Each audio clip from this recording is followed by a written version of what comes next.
Hey, Gabriel Blake. Hey, Gaybros Jose. Where are we today? Today, we are together for the first time in 20, 30 episodes? Probably, yeah. I didn't even remember your face.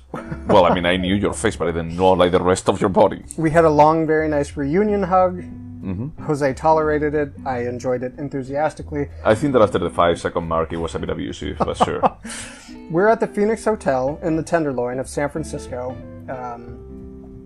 Jose's leaving for a few weeks, and so we thought it would be a nice touch to spend the evening by the pool and then record in person. So here we are. Yeah.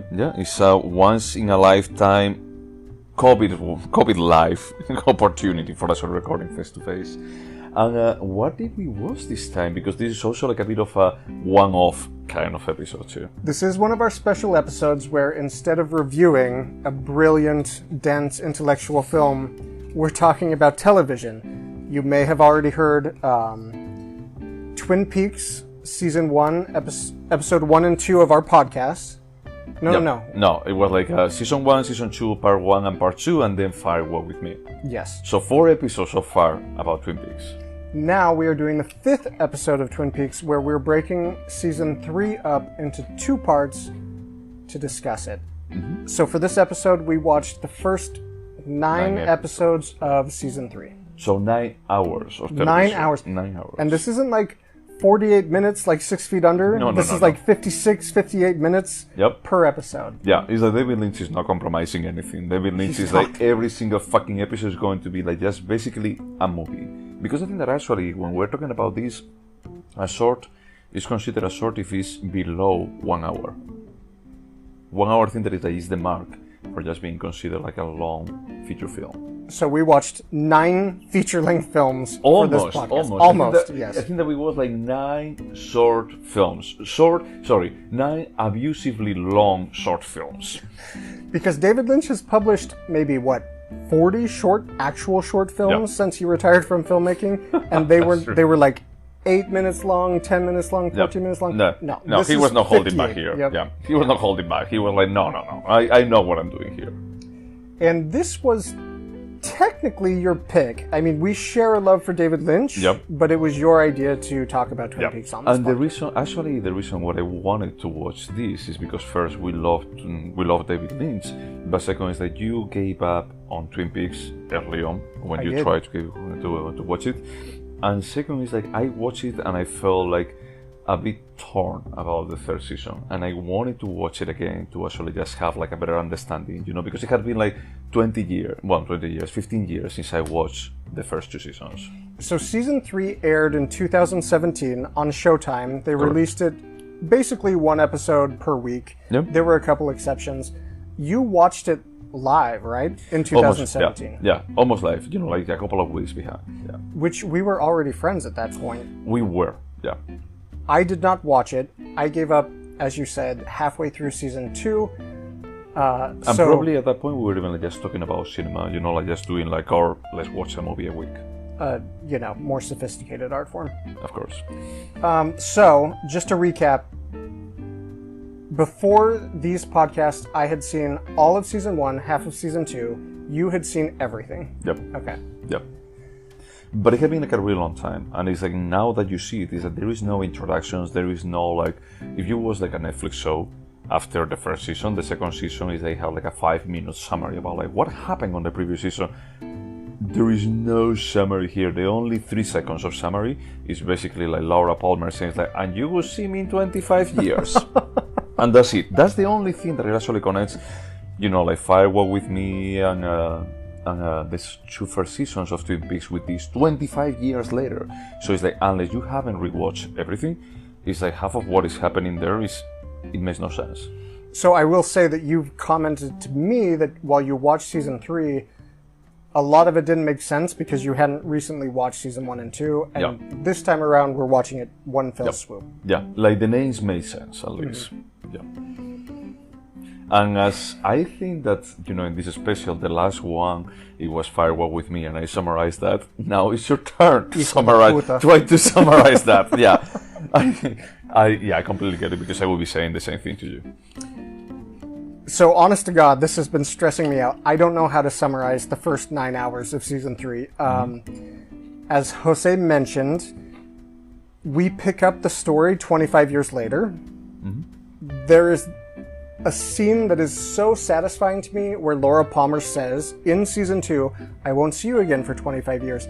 I don't know how David Lynch made that happen, where he actually made season 3 happen 25 years later, but it just feels perfect. Yeah. So it fits into this weird wall. It does. Everything feels so weird, including David Lynch's ability to predict the future. So to summarize, we join up with basically almost everyone 25 years later. Obviously, a lot has happened. At the end of season 2, spoiler alert, we understand that Cooper, Special Agent Cooper, sacrificed what I'm guessing is his soul to save Annie. And he agrees to stay in the Black Lodge. And he's been stuck in the Black Lodge for 25 years. I don't know if he actually agrees, but let's just say that he stayed there. He stayed there. So Bob has been inhabiting Agent Cooper's body in the real world, and he's become some sort of like kingpin criminal, like lord. I think that we mentioned this on Firewall with Me when they go to this room and they are like just dancing and the girls get half naked. There is for me it's just basically the Page Mode version of a kingpin. That is like, you're bad, but you're like cool bad. It's sexy bad, and it's okay. These girls are underage because it's so beautiful. Exactly, you know, Yeah. he's just being cool. You know, that you cannot blame him on that. So again, we pick up at this 25-year mark. Agent Cooper's been in the Black Lodge. Cooper's body has been in the real world with Bob. Bob is supposed to return to the Black Lodge like he does every year, and something happens in the real world. Every year? That's what I understand, is that he's supposed to check in. So let me preface this by saying, all of this is subjective. There's nothing objective in this series. Well, I mean, I think that he actually mentions that like, I was supposed to go back after 25 years. Almost like there was some kind of checkpoint about like, okay, you can go into the real world, but 25 years later you expire. And I would happily admit that I missed that detail, because there's a lot of details. Yeah. So regardless, Bob, in Agent Cooper's body, is supposed to return to the Black Lodge, but something happens so that he can't, or he doesn't want to. At the same time, oh my god, I don't even understand how to explain this. The Arm, which was played by a dwarf in season 2 and season 1, Yep. he tells the real Agent Cooper in the Black Lodge that he's allowed to leave, but the fact that Bob didn't come back causes some serious issues. So what happens is Agent Cooper ends up leaving the Black Lodge, but he enters into the wrong body, the body of Dougie. Yeah, basically that body was created. I mean, I don't think that there is like a full explanation to that, but it's like a homunculus. You know, it's like it's a imitation of human living. They're like basically the doppelganger Cooper created it for just when this moment of 25 years later comes. That is a Cooper goes back to the real world, but it doesn't comes back to his body. That he actually goes back to somewhere else. It was a trick. Yep. It was a trick that wasn't supposed to happen. Yep. And so while we're supposed to see the return of Agent Cooper to his body in the current time, we actually see Agent Cooper leave the Black Lodge, go to this very pathetic, like, insurance claims adjuster, who is living in Las Vegas and is in what we assume is an unhappy marriage. We see him immediately sleeping with a prostitute. We see the evil Agent Cooper. There's all of these exchanges of souls, and everything is messed up. And so, long story short, the good Cooper enters Dougie. Dougie happens to be a shell of a human being. He's not fully evolved. He can only repeat things that he hears other people see. Yep. Evil Cooper continues to try and achieve whatever he's achieving. And then there's a third Cooper, right? There's the Cooper in the Black Lodge. No. So there's just the two performances. Yeah, there's just two. Okay. There is just two. I mean, they repeat a lot like that I seen on the last episode of the second season when the doppelganger of Cooper just follows the other Cooper, and he's like, just laughing next to Bob. But it's like once the good Cooper leaves the Black Lodge, it's like there is no other Coopers. At least until now. No, you're correct. And then I'm trying to try and figure out how to explain what happens next. The good Cooper, he's trying to leave the lodge, and he enters several different dimensions where there are these creepy characters, like a woman with her eyes sewn shut. Do you like that scene?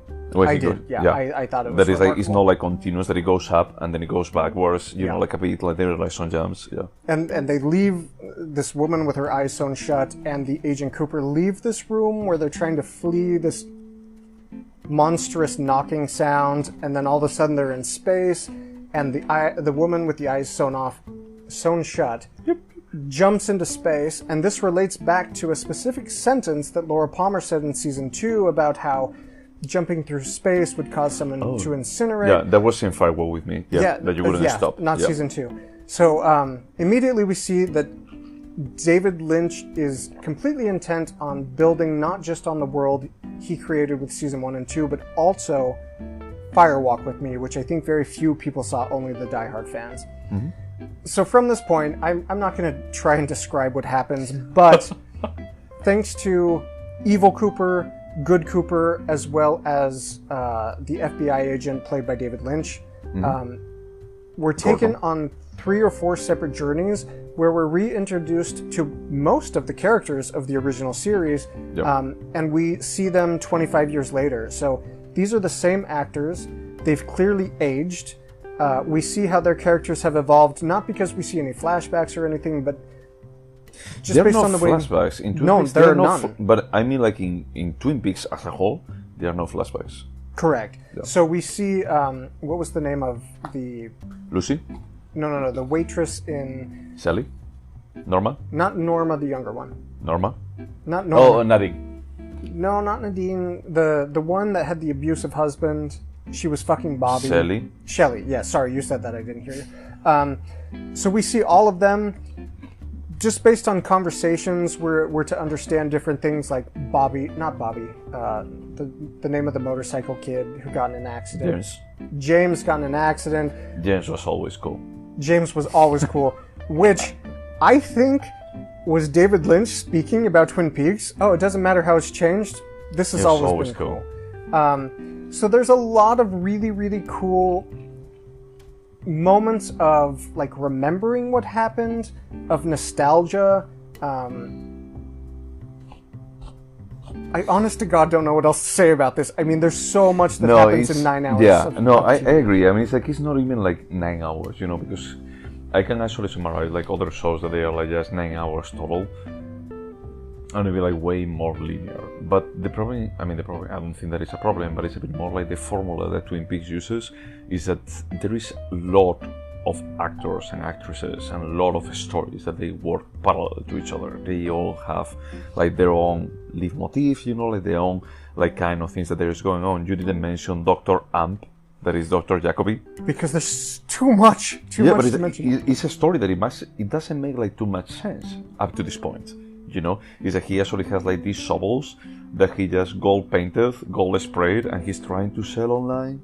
In a very methodical way that makes no sense, but it's so captivating to watch. And it takes 10 minutes every single time that he's on the screen. You know, when he was like with the shovels, it's like, why does it require 10 minutes? I agree. And so let's say that we've only watched half of season 2. Yeah. So there's a lot of questions that have been asked without answers given. Yeah. I'm very excited to see what answers are given in the second half of the season. You and I were very careful to avoid chatting with each other sure. about this, about season 3 until this evening, and we were just swimming in the pool of our hotel, and we couldn't help but discuss a little bit. And I said to you that I think this might be my favorite thing David Lynch has ever done, because I almost feel like this is free association about what's happening in David Lynch's head. So there are episodes that are very dark and very plot focused, and then there's like episodes that are 100% abstraction, and you have to work super hard to figure out how this connects to the episodes that are very plot driven. Hey, this is what's happening literally. Yeah. Yeah, I mean, I get that, and we talk about like episode 8. Episode 8 is like, I think that is from this first batch of episodes, is like the crown, you know, the jewel in the crown. That is like, this is visually impacting. It's like if you spend a bit of time thinking about like what you're watching, it's like he's critical, or you know, like a cornerstone for the mythos of the world that is depicting, you know. And I think that is like, that's gorgeous. And as I was telling you earlier, is that there is 10 sentences on the whole episode. After seeing Nine Inch Nails like performing in 2017, that is like 17 years later from the last time that you should see like Trent Reznor performing live, is like at that point it's like everything is amazing. It's like, wow, that's incredible. I could just watch this almost independently from everything else, and it's a masterpiece, these 30 minutes or 40 minutes. So we could spend 90 minutes just going into to episode 8 because it's incredible. One of the very nice touches of season 3 is that the Bang Bang Bar, which is where Laura Palmer used to go to make terrible decisions, it was a very seedy bar full of disgusting people. In season 3, it's been rebranded into a very cool hipster place that has like consistently excellent music acts. I would actually say something. I don't know if you remember, in the first season, I think there is at the end of the pilot, it actually ends with a band playing at the Bam Bam Bar. Season 1, episode 1? I think so, yeah. But it's not the first time that we actually see one episode on Twin Peaks before this, because every single episode, most of the episodes they close with a live bar, a live performance there. But in the first season, there was one episode, probably the first one, that it actually closed there too.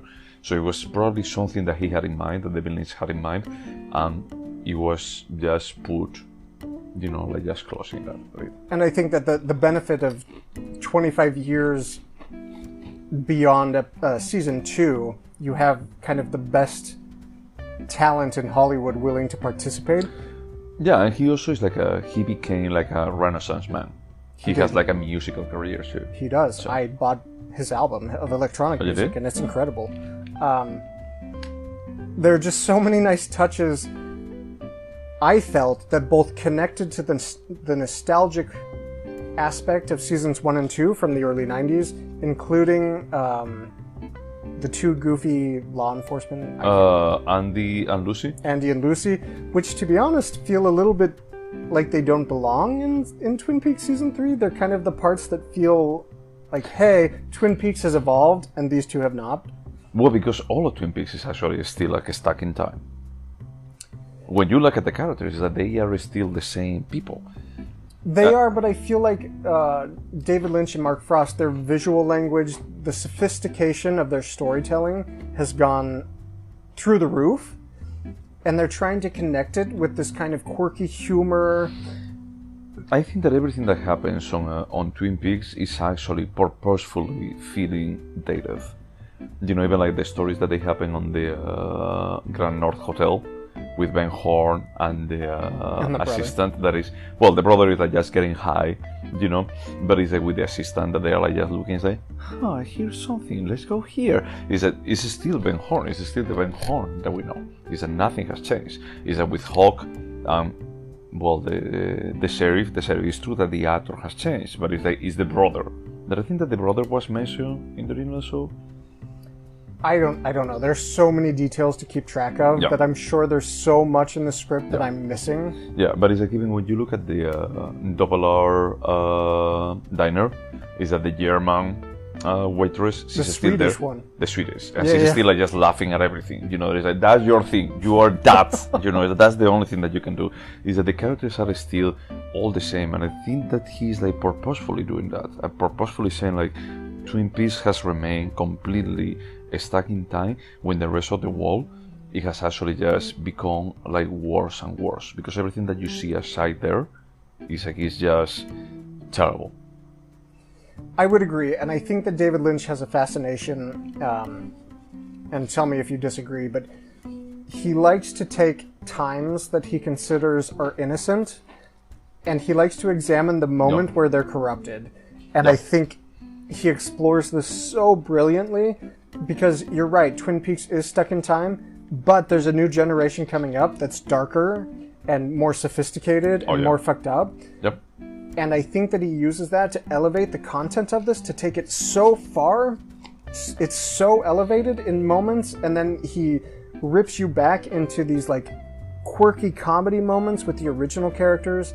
God, how do you feel about the scene when they are like just looking into the records of the investigation of Laura Palmer, and it's like Lucy, Andy, and Hawk?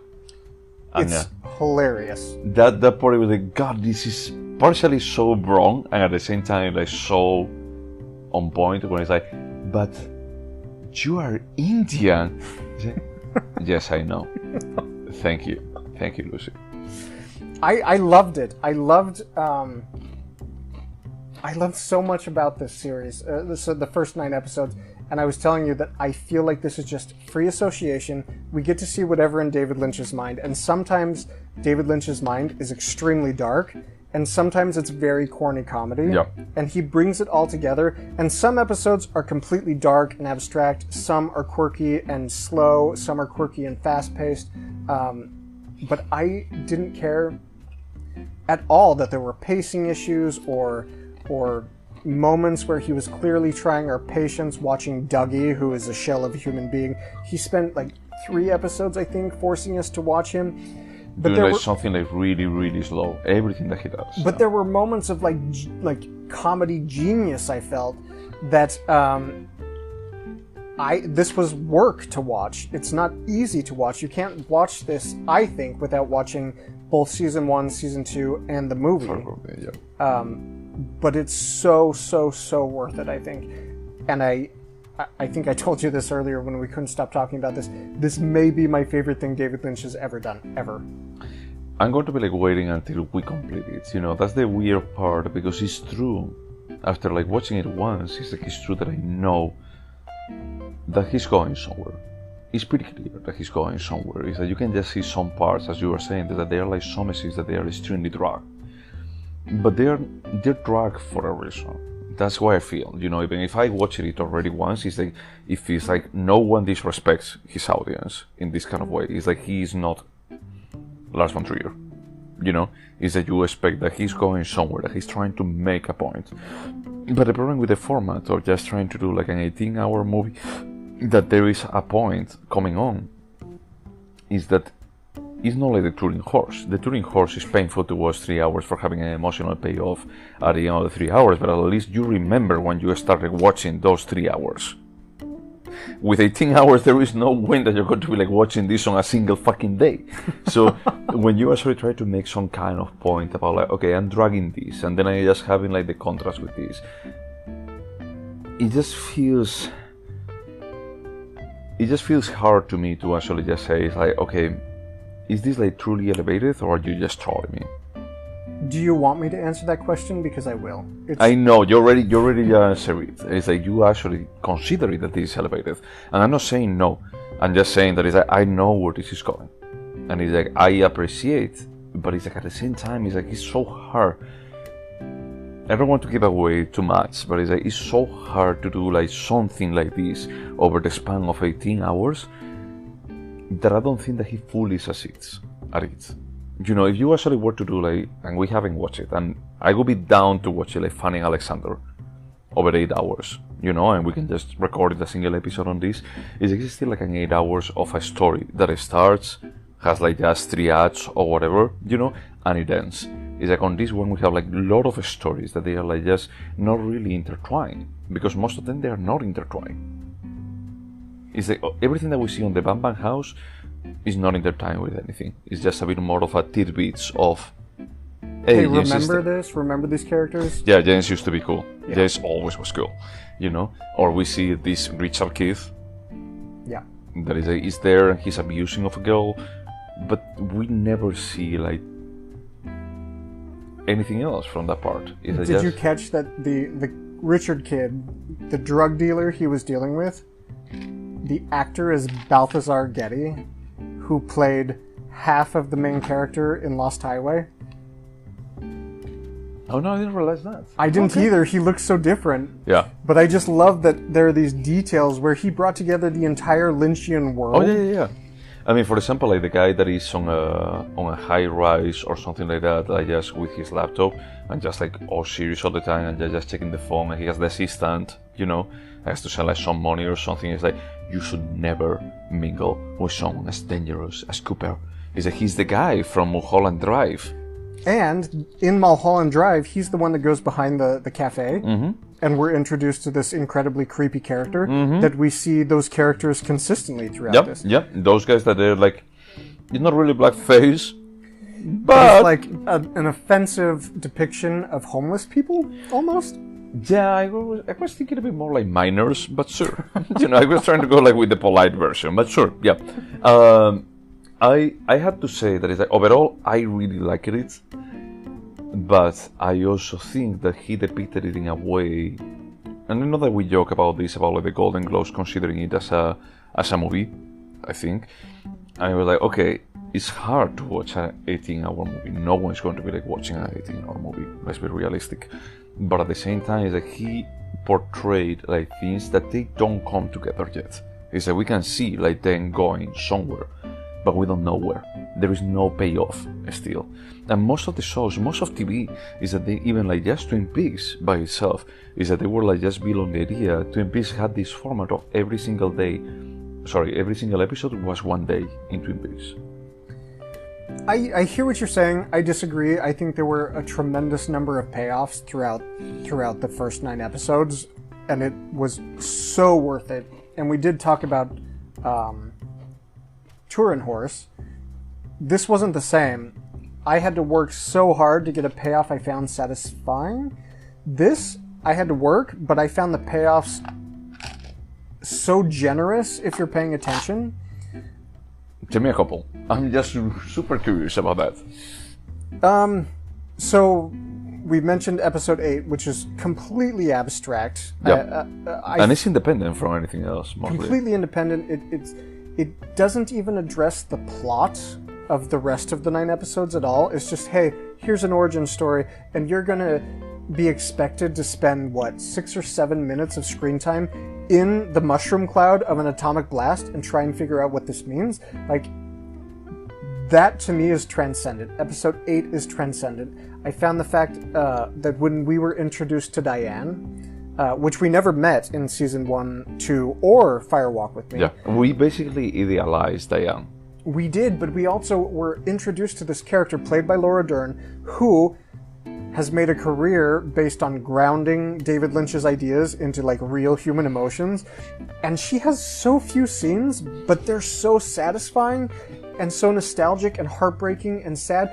And you can tell something happened to her when Cooper disappeared. Yeah. And we never even addressed something happened to her, but you know it's... Not yet, yeah. So but is that going to be addressed? Maybe. But do you feel like it's, for example, like just very wholesome, like the scene when they are in Backhorn and Diane is smoking outside and then Tammy and Gordon go outside and they have like just 1 minute of not talking with each other? Not that particularly. I was a little bit confused because the sound went out. I don't know if you noticed, but David Lynch's sound got super quiet and it was like, clearly this was thrown in at the last second. They didn't have time to do like re-records. But so David Lynch's character asked her to interview the evil Cooper that they think is the real Cooper. And she is super antagonistic towards both Albert and... What is David Lynch's character? Gordon. All she says is basically, fuck you, Gordon, fuck you, Albert. Yeah, and he said, what is your name? Tommy. He said, fuck you, Tommy. But then there's this moment where she does interview Cooper. She goes out, and despite being super aggressive towards Gordon... Yeah, I love that scene. She cries to him, and they have this moment that's so tender, and she's like, there's something missing from his heart. There's something that's not right. Yeah, that's not. And Gordon says, that's enough for me, Diane. That's enough for me. And you understand there's this deep, deep, deep connection. Yeah. That is wholesome, and that throws back to the first few series. Yeah, no, and I agree with that. Is like that's the problem that I have with this season is that there are like those wholesome moments that is like, this has been amazing. But then there is like some other moments that is like basically David Lynch looking at the camera and saying like, but I can torture you. I can actually just give you those wholesome moments, but you have to put up with these stupid moments that there is no reason for them to actually last 5 minutes. I disagree with you because I don't think he wanted to torture anybody. I think he wanted to get whatever was in his head out. And that's what he did, and those who are willing to go along for the ride are happy to go along for the ride, and some people feel like they're being tortured. You remember that I seen with Andy on the second season, I think that it was on the first episode or the last episode of the first season, when he actually just steps into this wooden plank and he just hits himself and he's like just for 40 minutes like just doing like the crab dance. It's like during those 2 minutes that he's doing that, he's like it's not adding anything. There are like several like just cuts when you look at Sheriff Truman and Cooper like just like and he's still like just dancing. It's like he's not adding anything. And at that point it was like, okay, this is weird, this is out of place. But it's like on this season there is a lot of scenes like that. That is like there is no reason. You're not making anything. You're just making it awkward. But again, making it weird. I think that scene added a tremendous amount of comedy, which he was clearly way more interested in back then. He made us both laugh out loud during that scene. And that's valuable in television. On that one, yeah, but it's like I'm going back. I was telling you in the pool earlier when Doggy just turns into Mr. Jackpot. That since last 15 minutes. It does, yes. Is there any reason for it to actually last 15 minutes? The only reason I can think is that this was something that amused David Lynch. It's not that he was like, I'm gonna test your patience and see if you'll stick with me. Okay. He wanted to see that scene and he put it in front of us. Okay. What about when he's actually just doing the sketches? Do he's like doing the sketches on the reports? I will admit that the only time I was frustrated with the first 9 episodes was with Dougie. Yes, yep. That's true. But there are some brilliant moments of comedy, and I think we're supposed to, and based on season 8, we're supposed to examine these forces that are completely evil and are completely good, and how they go to address themselves. I think it feeds into a larger the mythos, thing. Okay. Yeah, but for example, like the scene that I was telling you earlier, when Laura Dern is smoking outside, and they are like in the forensics room, you know, like just checking Major Briggs' body. That is like, unfortunately, Major Briggs like just died like 10 years before the third 20 season. years. Like he died in 2005, no? No, he disappeared like right after Agent Cooper disappeared. No. I mean like the actor. The actor died in 2005 or something like that. He did? Yeah, he did. That. I mean, that's the reason why he didn't come back. Oh. You know, that's the same thing that Bob is not back. And it's like, it's pretty weird that when he actually looks at the mirror, you know, like doppelganger, and he say, oh, are you still there? And we actually see like this overlay of a face, you know, like saying like, I'm still here. And it's like, but we never had like the conclusion. That's the only part, I mean, from the mythos perspective, that part, I don't like it because we don't have like a confirmation that is Bob, the one that actually just came back. And they even talk about like, no, it's doppelganger Cooper. It's not really Bob. And there is this aspect that I feel is a little bit risky where many of the original actors came back. Some didn't. Many because they died. We have a brief scene with Log Lady. We know that she died before the filming. Sheriff Truman, he didn't come back. Some people say because of health issues. Other people say because he retired from acting. David Lynch is not interested in resolving any of these storylines at all. No, it's not the purpose of this. So I will say that because I suspected there was so much in these episodes that I wasn't understanding, I sought out a ton of television critics and what they wrote about this, and I read many of them, including Variety, the New York Times. Those are the two I specifically remember. And one of these critics said, like, you have to go into this understanding that you will never understand the purpose of any of this, that, like, part of the joy of David Lynch's world is understanding their mysteries that you will never know. And I was reminded very much of when I got into the Hayao Miyazaki films, which are for children, but you have to go into them understanding that there are some things in this like wonderful mystical world that will never make sense, and you just have to enjoy them for their mystery.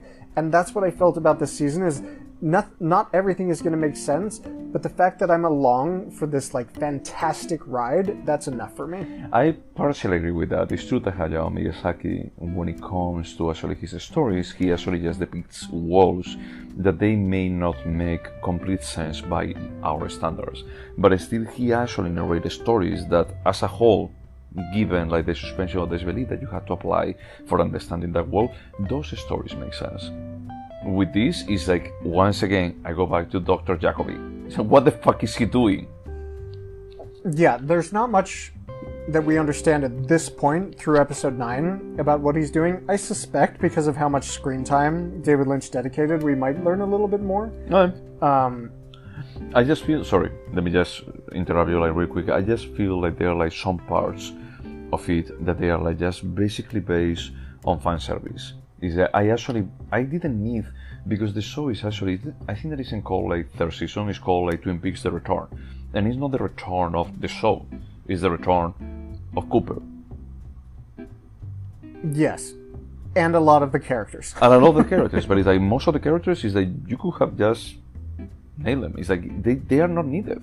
It's that most of it is that you have like the people that they work at the station, that's fine. But the Double R, the Bang Bang, it's not really needed. They're not needed. I completely agree, but part of the joy for me, and I'm saying the joy, is revisiting some of these characters, even superfluously, 25 years later. I don't care, I just want to find out what happened to Shelley, you know? Yeah, I mean, and I love that. I love that they have some kind of follow-up to those characters. I think that is great, but at the same time, it's like when it's not on the purpose of the main story, it's like it just feels, at least up to this point, it feels like fan service. It feels like what? Fan service. Okay. You know, it's not really like just for any ulterior motive. It's not like just building to anything. It's not like intertwining stories. It's not what we used to see in the first couple of seasons. That is like, okay, all characters have something to do with the death of Laura Palmer.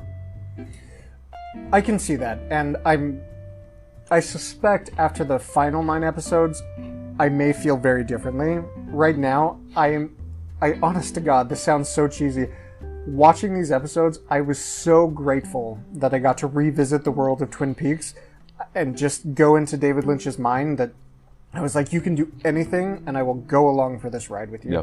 So it's interesting because you didn't have to wait 25 years. You waited like 2 weeks from Firewall with me to just continue watching this. But it's that there are like people that they actually waited 25 years and they watched it back then and they continue watching it, you know, like watching it now. And I super regret that. I hate that I didn't finish season 2 because I wasn't interested in season 3. And I might like this more than Mulholland Drive. I don't know. Okay, that's fine. I don't have anything to say to that. That's your call. I'm interested to just see what your score is going to be. For me, I think that is like, this is one of those things that I could say is like, if you like Twin Peaks, if you like David Lynch. Let me say, if you like Twin Peaks season 1 and half of season 2. Exactly, is what I'm going to say. It's like, if you actually appreciated a part like this is better than the second part of season 2, regardless of where it's going, or you know, like any kind of lack of completing the idea. Because you could watch like the first part of the second season or watching like some episodes of the first season, and they're good on its own. They are like just complete stories on each one of them.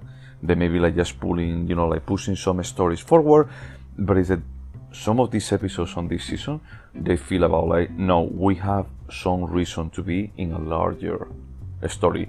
Like the first episode of the first season, or the third season, when we see like the New York scenes, like that glass cage, I love those scenes. I love like how it feels like. I fucking love that. I got how so creepy disturbed. It is. Yeah.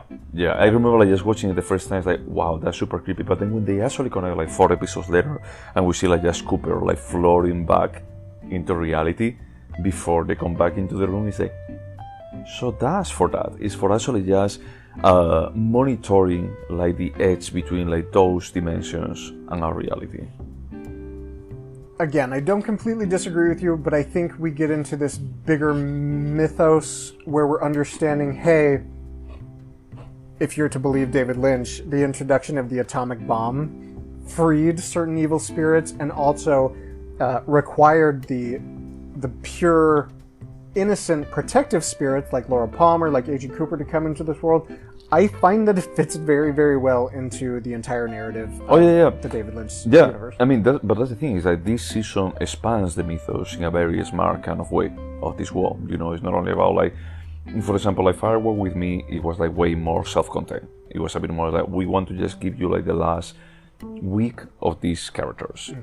And that's it. On this one, it's like, actually, it's like, hey, look, we know that you want more of Twin Peaks, that you want to hear more about what Twin Peaks is about. We're going to be like expanding it to other places that you didn't know about. Yes, and again, that's something that I value, is that we revisit the vast majority of these characters 25 years later, but we also, as you put it, either before the recording or on the recording, we understand the origin story. And we understand David Lynch's motivations for all of these characters, I think. Regardless of whether you think their screen time is justified or not, you get, like, oh, this is what is going on in David Lynch's head. True for the overall kind of the Twin Peaks mythos. But when we actually think about, like, characters, and I'm sorry to bring it again, like Dr. Jacoby, is that we still don't understand anything about that character. We don't understand why Nadine is like listening to Dr. Jacoby. So you have seen the last part of season 3. Don't give me any spoilers, but are answers given based on that storyline that we're given so little in the first 9 episodes? I would say that it goes somewhere. If it actually connects with everything else, or is a bit more of an standalone story that it could have been released like a 15-minute short, that's a different topic. So I will say that I have desperately missed David Lynch as a filmmaker. I have stayed up to date on the many, many short films he's released. They were all, without exception, completely unsatisfying to me. Whereas I felt like, okay, some of this doesn't work, but in the context of Twin Peaks, it is satisfying. And I'll bring the vignette of Laura Palmer's mother. And she's only in one episode, right? Of the first like 9 watching episodes. Like this gigantic TV on the living room. She's just in her depressingly like average house. It's the same house. It's the same house, but it's like depressing in terms of like, okay, this is very basic. Not basic, it's just very middle class. And she watches an incredibly graphic Pride of Lions take down like a gazelle or something, but it's so graphic. And I don't even think she has any lines. We just watch her kind of react to this horrific thing she's watching.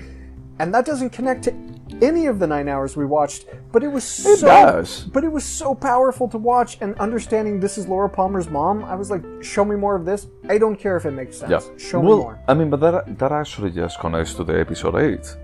That is like, you know, like from the perspective of like what Bob and Laura represents. But in terms of what you're saying, like a cohesive no, it's narrative, not. It's that you actually just define it like completely right. That is like we actually see vignettes.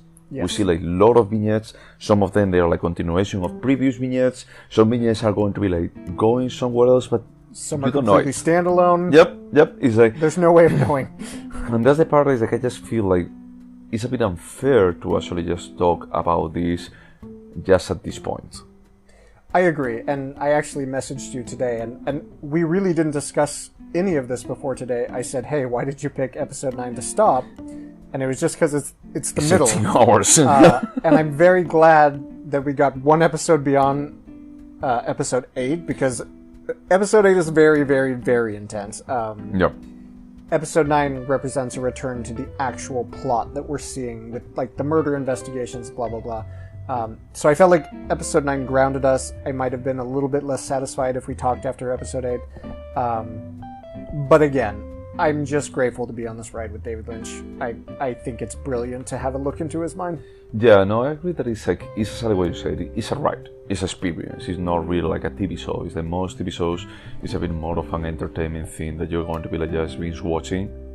Is that this is something that you can binge watch, but it requires more of your patience, more of your dedication to it than actually just something that just plays on the background where you are like just checking Reddit.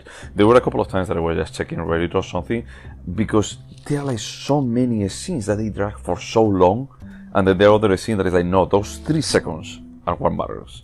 Yeah. Is that's what they give you, like the, like the gist of what is going on here, or it gives you like this kind of perspective, because I think that there is like a bit of perspective that David Lynch tries to give about like the American reality, like going back to Blue Velvet and the likes. Is that he wants to give like this, everything is fine. Like, what was the name of the actor from the park trail? Sorry, from the trail park, the trail park owner from Fire Walk with Me. Herbie Stanton. Let me see. Harvey Stanton. Yeah. Well, that actor that he's on the park. Most of the scenes that he's in is like there is no real importance to them.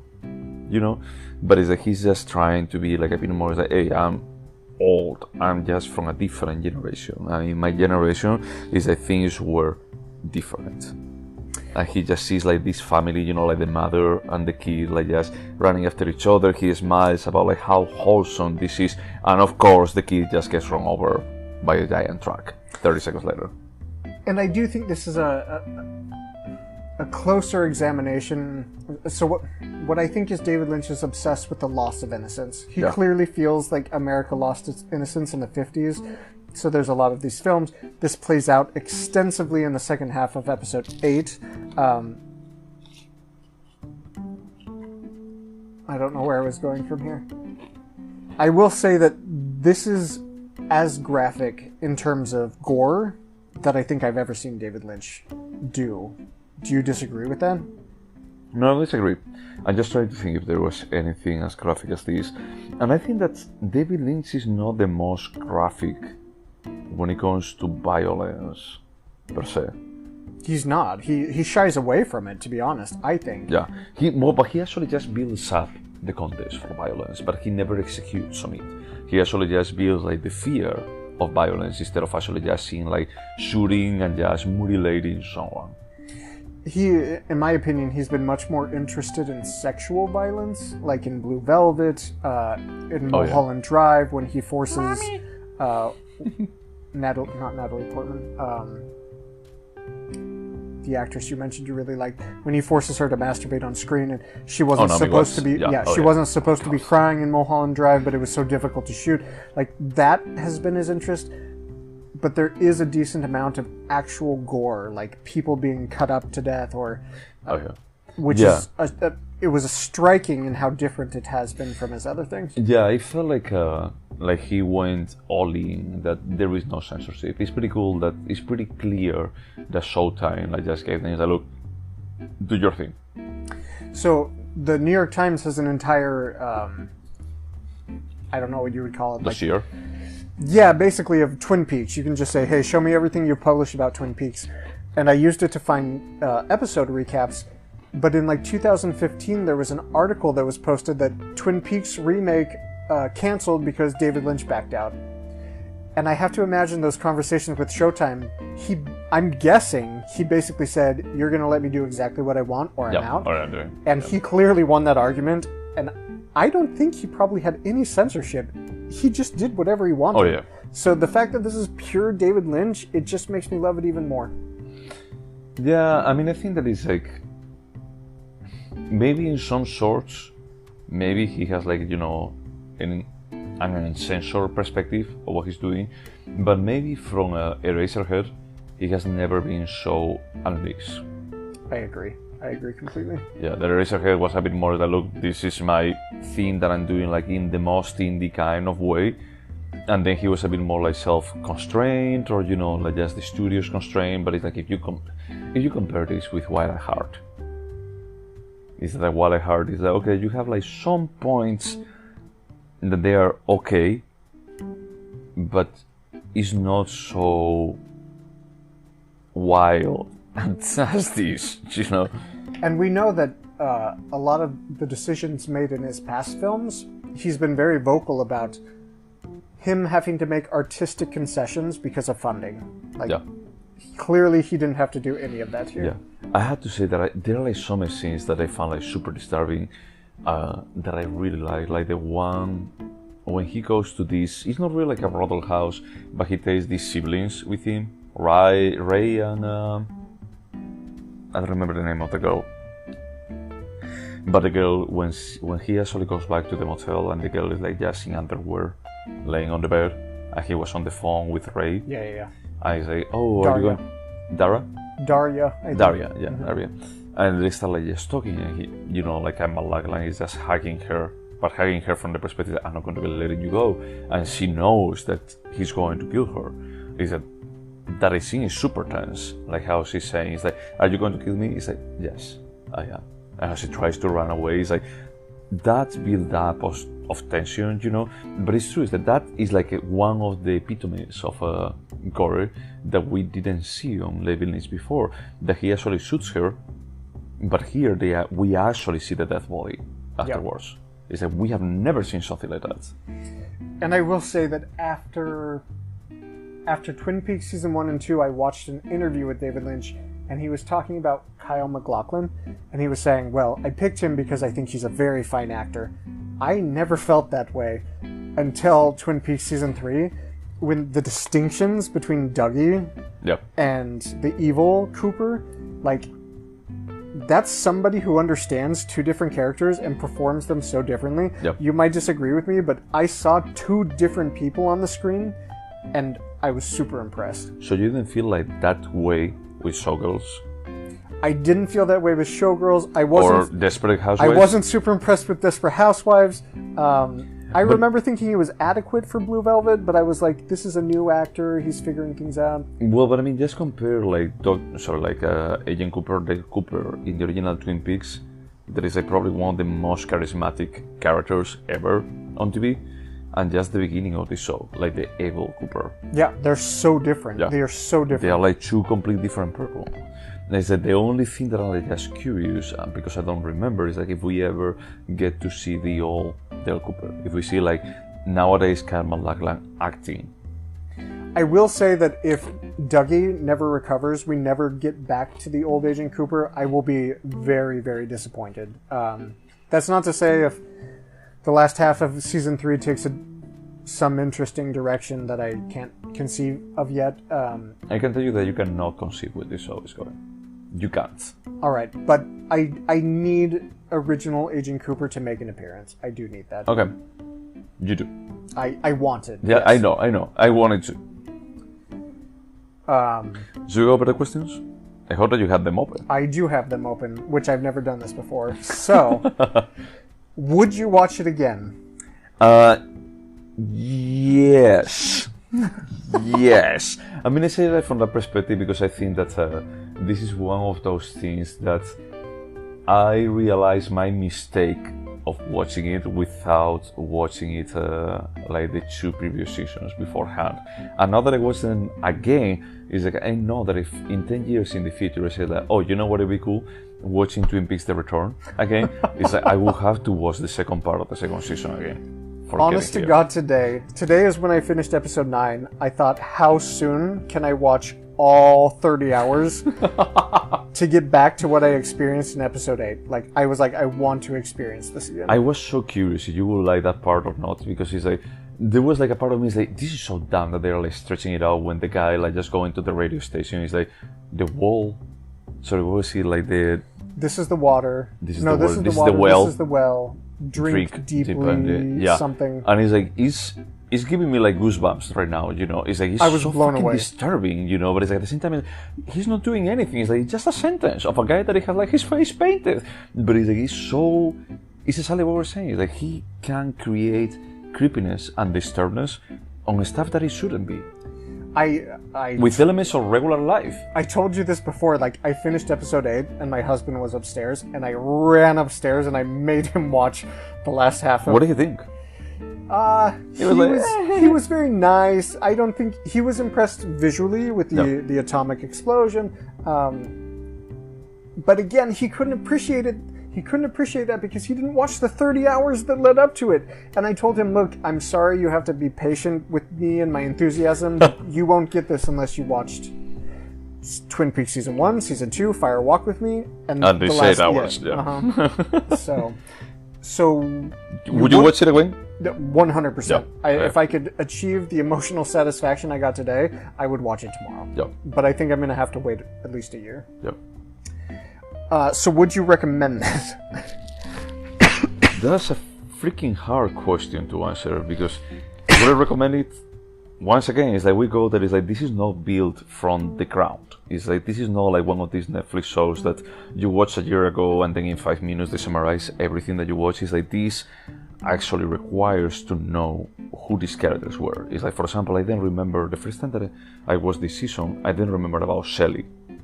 And when we actually see her, because physically she's not like the Shelly that we remember, because 25 years have gone through, you know, and she was like this sweetheart. And she went through Nip Tuck in between. Of course, yeah. So oh, she was in Nip Tuck? She was the blind girl who dated the Okay, yeah, no, and clearly she went also through real life Nip Tuck too. So they're like characters that you don't remember. Is like, for example, when I see like, oh, that's James. He has always been cool. Who was James? Does she come back in the second half? I don't remember. Okay, and I probably hope she doesn't does matter. because it's super satisfying. Amanda Seyfried plays her daughter who is addicted to drugs and has a bad boyfriend, which revisits the theme from season 1 and season 2 about corrupting youth. Amanda Seyfried is the daughter of Shelley. Yes. Yeah, but it's not James. The father is not James, no? No. I just said that she has a daughter, and the daughter is dating some low. Oh, gotcha. I thought that you were like just connecting with James. Yeah, that's true. And it's almost like just looking at Sally when she was younger, and she made the bad choice of going with Leo. Yeah. That Leo, we assume that he's dead. He has to be dead. I hope he's dead. Yeah. So you would recommend this, but with a lot of caveats like, hey, you need to watch 30 hours of Twin Peaks to get here. If you're willing, I mean, I recommend it to you. It's like I recommend it that it's like, look, I think that you're going to like this because it's like really out there. This is like really Lynch, 100%. This is one of the best things you've ever recommended to me. I'm not going to lie. No, that's good to hear. Would you recommend it to anyone? 100%. With the same caveat is you're not going to get this at all if you haven't invested the time. Yep.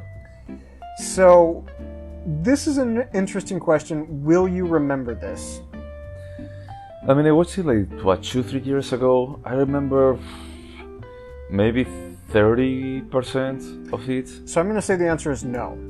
And the answer for me is absolutely not. I will not remember these details at all. Like, none of them will I remember. That's interesting. So you don't, I'm not talking about like even the details. Will you remember episode 8? Honest to God, do you think like I'll remember that like Bob came out of an atomic explosion and then No. Oh, we go into like... No, you wish. It's like Bob came of the throw up of an evil creature that came from an atomic explosion. There's no way I will remember these details. Okay. I will remember the emotions I felt. I will not remember the specifics. Okay. Oh, that's fair. Is there anything artistic about this? Oh, yeah. 110% directly. It's like the guy, David Lynch knows how to make like something artistic. I want to say that it's like, I don't know what was like the last movie that we talked about. I don't know if it was like their Conrays. Yes. There is no something as heavy-handed as like some of the scenes of their Conrays. Is that there is some stuff that is heavy-handed, but it's like it's his style. It's his style, but I would argue that it's like he elevated the shit out of his style. And you and I, we just came in from the pool. It's super cold, but don't worry, the pool was heated. Yep. You asked me if I liked episode 8, and I said I think it's probably the best thing he's ever done. It's the most artistic thing I've ever seen him do. Yeah, it's pretty conceptual. Let's just say it like that. But also visually, it's incredible. Visually is what you would expect to see at the moment. You know, about like this, like pushing like the envelope, you know, about like, okay, this kind of crazy. Or, you know, like what you would expect to see from Bjork in a concert. You know, when they actually had like the biophilia, nice. You know, when we watched the biophilia, is that the kind of stuff that they were displaying is like, that's the kind of organic imagery that I expect to see.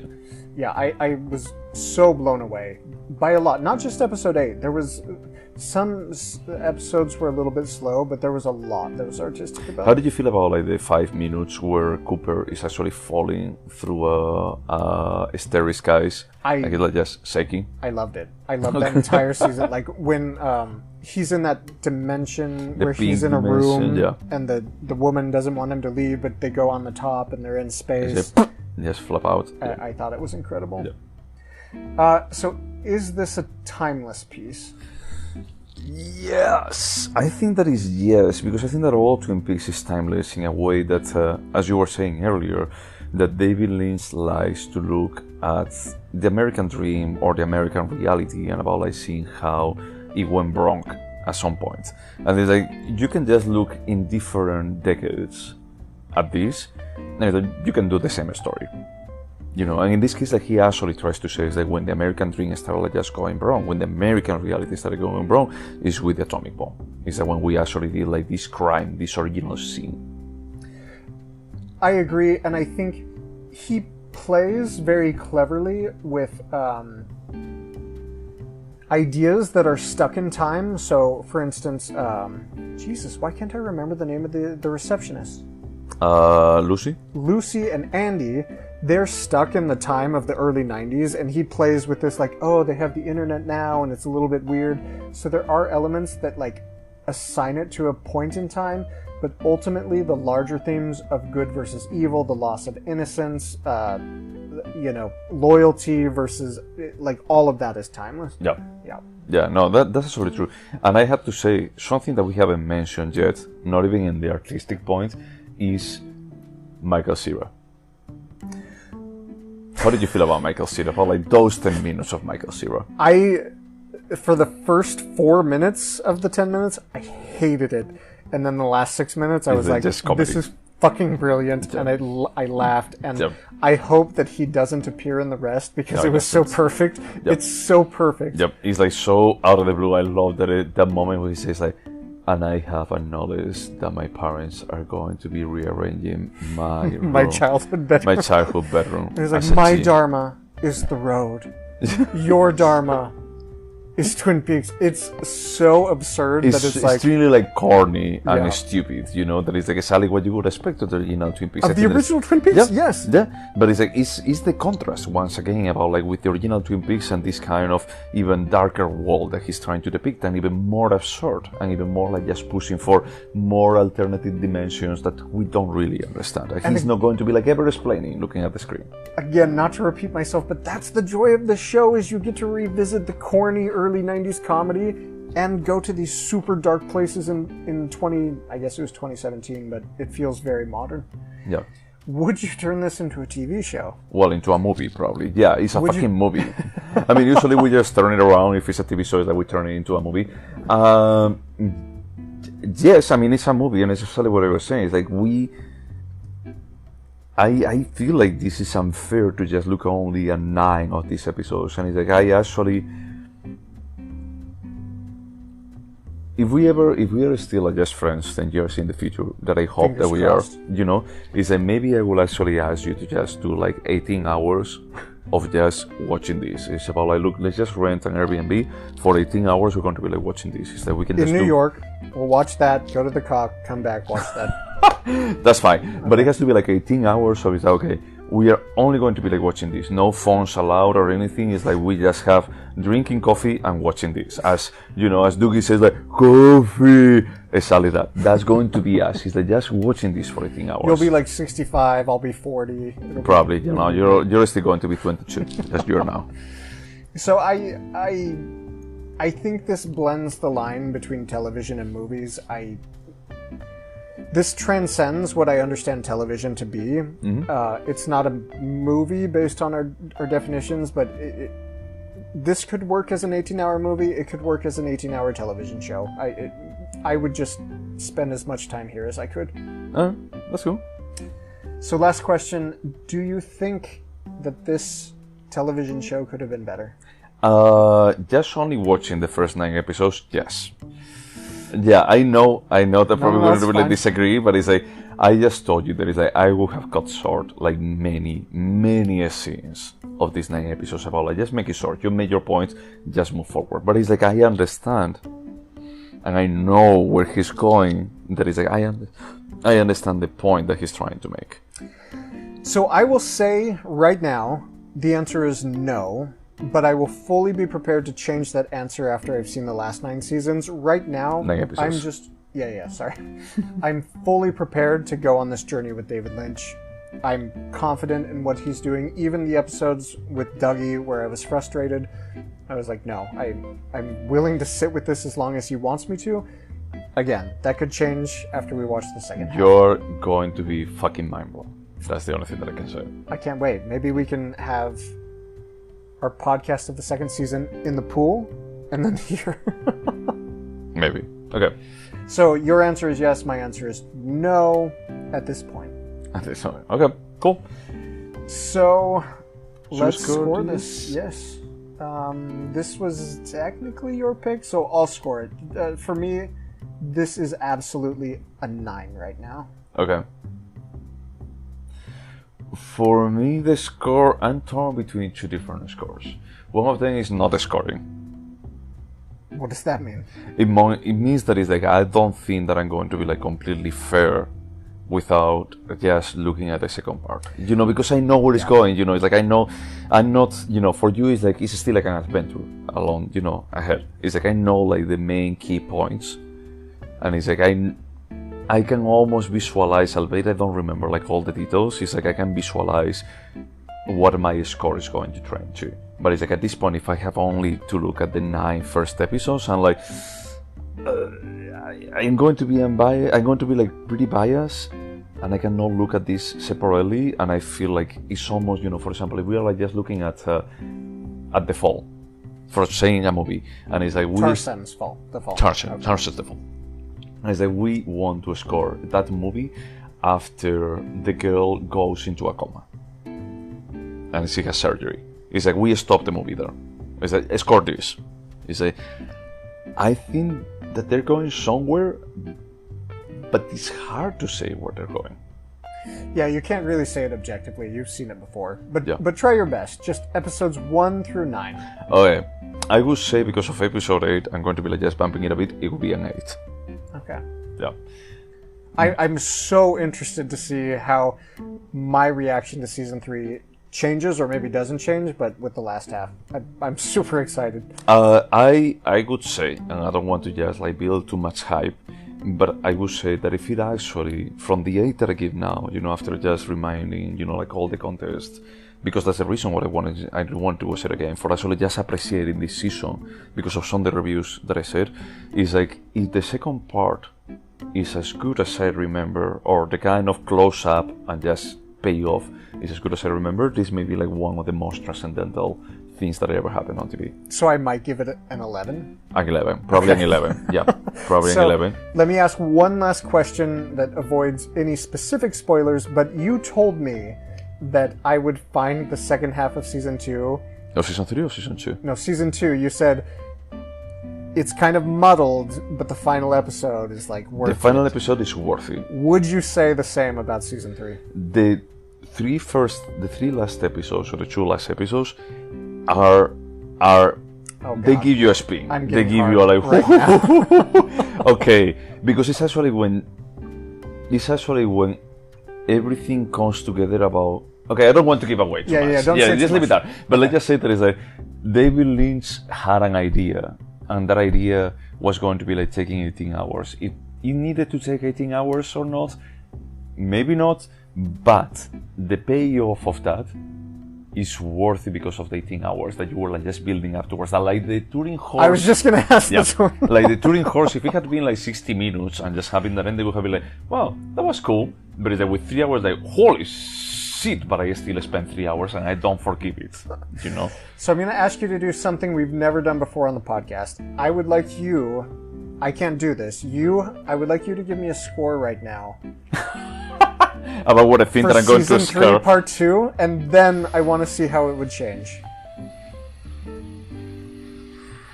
I You know would what? say, I've changed but my it's, mind. it's, I don't want to. No, I mean, because I'm going to be like influencing Yeah, I you don't want even it to more, influence you know. me. It's Never like I mind. think Bad idea. no, and I think that it's like a bit more like even harder because then I'm going to have to fight myself off. Yep, it was a depending on what I terrible say. idea. No, So you sorry. scored it an 8. I Yeah. scored it a 9. I'm happy to have my opinion changed, but I do think this is Oh, no, no. possibly my favorite thing David Lynch has ever done, But at the same time, it's like extremely abstract.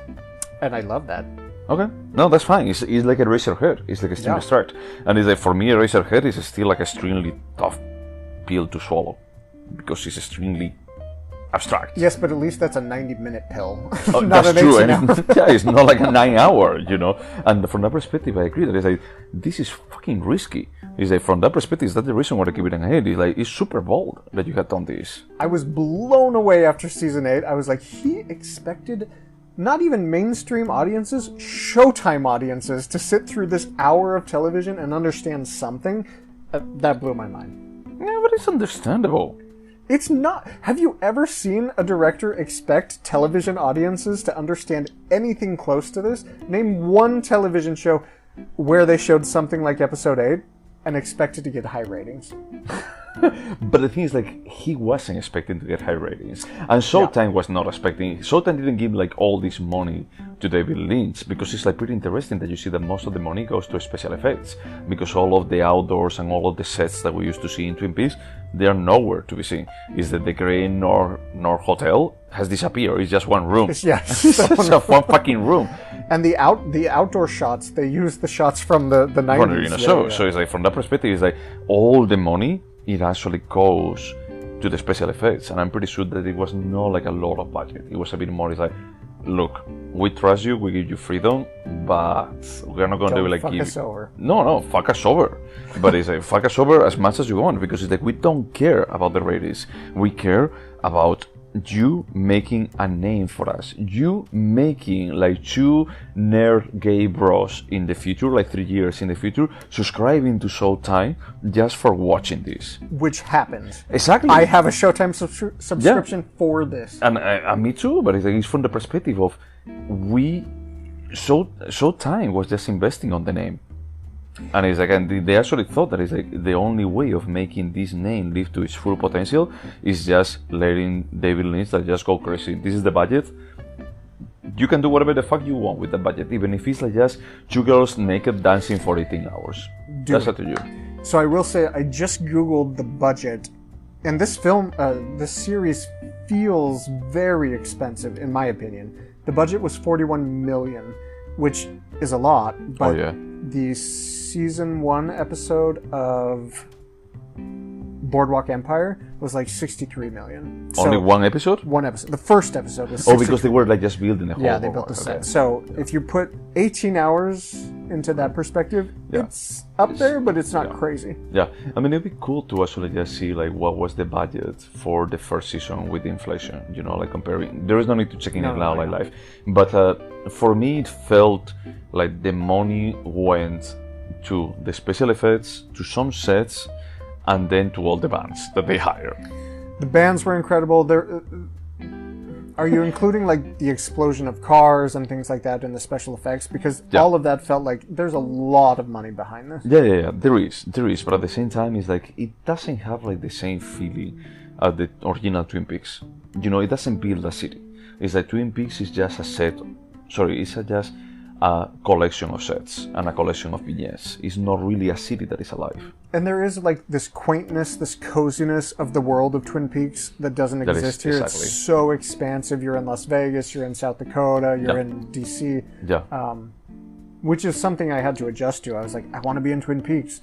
Ultimately, I was like, I get it. This is awesome. No, it's no longer Twin Peaks. It's like it's called Twin Peaks, but it's like it's not Twin Peaks per se. It's not like the Twin Peaks that we know. People who used to live in Twin Peaks. That's and what they still live in Twin Peaks, and they still live in Twin Peaks, and they still have like their stories in Twin Peaks. But there's also Las Vegas. There's New York, South Dakota, New York. Yeah. It's expansive. Yeah. So it's like it's a bit more of a. He took the mythos that he started expanding a bit on Fire Walk with Me, and then just translated it into a reality.